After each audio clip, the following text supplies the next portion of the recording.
You mentioned cutting taxes. If elected to Congress next year, the 2017 Trump tax laws are set to expire. Would you extend those cuts? They include cuts to households making more than $450,000 a year and taxes to the corporate tax rate from 35 to 21%. Are you in favor of those tax laws? So the Tax Cuts and Jobs Act, so I'm in favor of continuing that. And here's the reason for that, is that of course, it's going to extend tax cuts to a lot of different groups, but especially it's going to extend tax cuts to the lower quintile earners in our economy and lower income families. And I, in good conscience, don't feel comfortable raising taxes on low income earners right now. Those single parents who are just trying to put food on the table.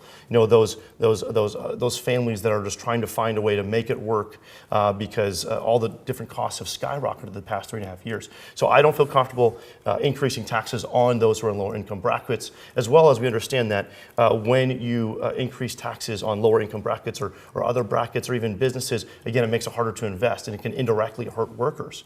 And I'm very much pro-worker. We need to go out and help everyone, no matter what job that they have, no matter what position that they have, whether it's someone working in an auto plant, whether it's someone working in education or whatever it is, we need to help those people. And when you make life harder for businesses, again, it's going to make it harder for workers, and I'm not okay with making life harder for workers.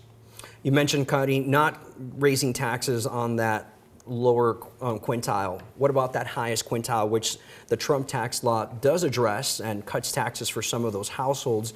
Would you cut taxes for those higher income households? So I'm not familiar with, so I've heard about this a little bit, but I'm not completely familiar with the type of legislation that has been coming across that might potentially increase taxes on certain people. And because of that, I would have to take a greater look at what that legislation looks like, how it does things and how it happens. And so for me, I'd have to do some more looking into on that issue. But again, for me, I believe the Tax Cuts and Jobs Act has worked. It's actually increased revenue into the federal treasury because of it actually sped up our economy and got it moving. And again, it helps those who are poor. But again, I can't get into details on a piece of legislation I don't know all the details on.